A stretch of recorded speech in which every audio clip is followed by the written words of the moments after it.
He lives in Chattogram. And the previous name is Chittagong, as we know. CTG stands for Chittagong, but now it is Chattogram. The spelling is important. He lives in Chattogram.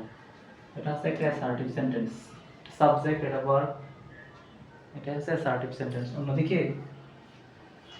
যখন auxiliary verb সাবজেক্টের সামনে আসে তখন সেটা হয়ে যায় interrogative sentence. So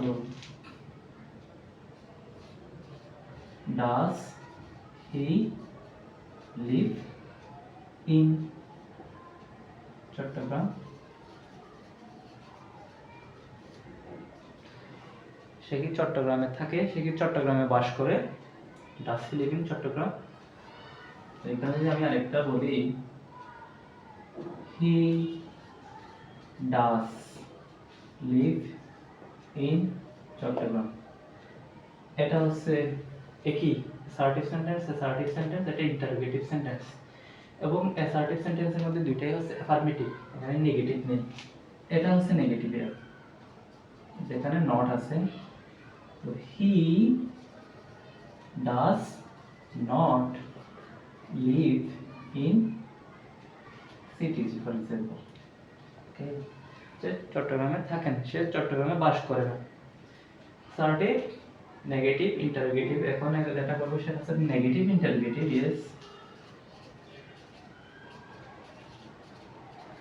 doesn't he live in Chattogram or Chittagong? Okay, and this full stop is also important, that এটা CTG, এটা abbreviation এর full stop, এটা মানে এটা এখানে শেষ, এখানে আরো আছে, এখানেও ঠিক তাই, এখানেও ঠিক তাই। আমি যে এটা পয়েন্টটা রেজ করতে যাচ্ছি সেটা হচ্ছে অ্যাসার্টিভ সেন্টেন্স থেকে কিভাবে ইন্টারোগেটিভ সেন্টেন্স বানানো যায়। তো এখানে সাবজেক্টের পরে হচ্ছে ভার্বটা, মেইন ভার্বটা। এখানে সাবজেক্টের পরে অক্সিলিয়ারি ভার্বটা এবং মেইন ভার্বটা। এখানে সাবজেক্টের আগে অক্সিলিয়ারি ভার্ব, পরে মেইন ভার্ব। এটা হয়ে গেল ইন্টারোগেটিভ সেন্টেন্স। তো এটাকে যদি আমরা ডাব্লিউএস ওয়ার্ড করতে চাই তাহলে হবে ওয়্যার ডাজ হি লিভ। যদি আমরা এটা মানে কোথায় থাকে এই প্রশ্নটা করতে চাই, সে কোথায় থাকে? Where does he live? He lives in Chittagong.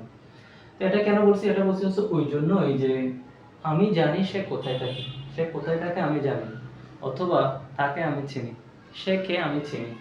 সেটা যেটা প্রিভিয়াস ভিডিওতে আমরা কথা বলেছিলাম একটু করে, আই নো ইউ।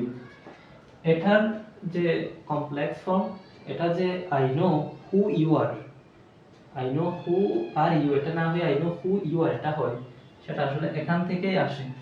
এবং এখান থেকে বলতে এটা এখানে অ্যাসার্টিভ সেন্টেন্স, অন্যদিকে এটা ইন্টারোগেটিভ সেন্টেন্স।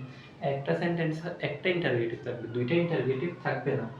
যদি আমি এটাকে আরেকটু ক্ল্যারিফাই করি, যদি বলি এরকম, ডু ইউ নো, তুমি কি জানো, তো এটা ইউর সাবজেক্ট, এটা লাগে অক্সিলিয়ারি ভার্ব, এটা main verb. Do you know where he is, তুমি কি জানো সে কোথায়, তো হি ইজ এটা হচ্ছে এখানে অ্যাসার্টিভ ফর্মে রয়েছে, অন্যদিকে এটা ইন্টারোগেটিভ ফর্মে আছে, এটা একটা ডব্লিউএস ওয়ার্ড।